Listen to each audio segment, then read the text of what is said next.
Ayon dito sa lumabas na post ni Snow, ito raw Magnolia ay naghahanap ng mga young big man ngayon na magagamit at kukunin sa pamamagitan ng trade.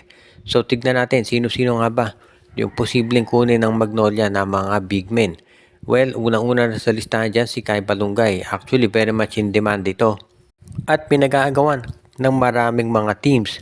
Pero hindi pa natin natitiyak kung papayag ang bagong Phoenix coach na si Charles Chu na i-trade ang nasabing player. Dahil syempre alam naman natin na mahusay itong si Kai Balungay. Ngayon bukod dito kay Kai, nandyan din ang isa pang player na si Kay Marcarino.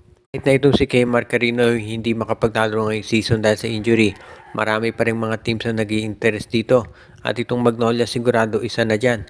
So bukod dyan kay Carino, ito naman si Kate Flores ng Titan Ultra. Yan pa yung isa sa mga players talaga na gusto raw makuha ngayon nitong si Coach L.A. Tenorio. So tatlo na yan, si Kate Flores, si Kay Marcarino at si Kai Balungay na mga pwedeng makuha nitong Magnolia Hotshots.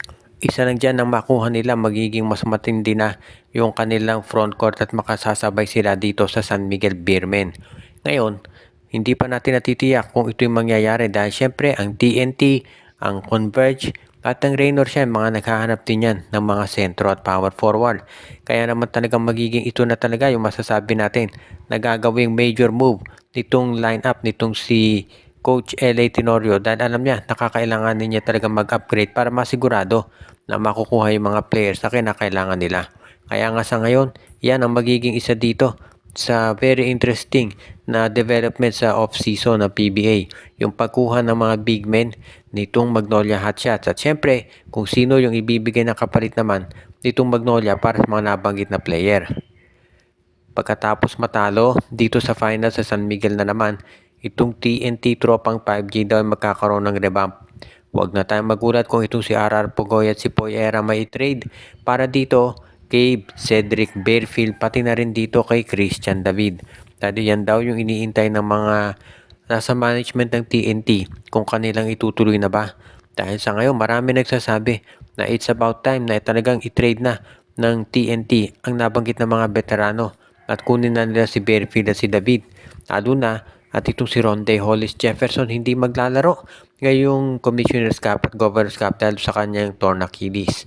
Kaya nga itong si Coach Chot Reyes ngayon ay busy yan dito sa pag-explore ng mga posibleng trades na gawin ng kanyang koponan para dito sa darating na Commissioner's Cup. Hindi pa natin masasabi na 100% guaranteed na mapupunta ito si David at si Bearfield dito sa katropa. Pero malaki yung chance lalo na dito kay David dahil nangangailangan talaga ng quality big man ngayon itong TNT. Hindi naman po pwedeng habang panahon na magre-rely na lamang sila dito kay Kelly Williams.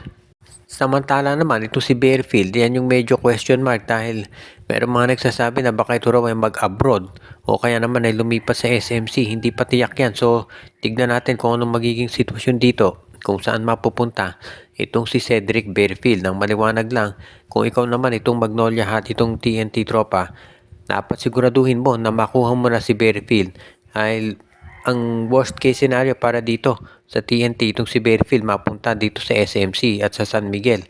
Kaya nga itong si Coach Chot Reyes at ang management ng tropa, sigurado na gumagawa na yan ng paraan para as soon as possible makuha na nila itong mga kinakailangan talaga nila na mga players sa lalo't madaling panahon.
Thank you.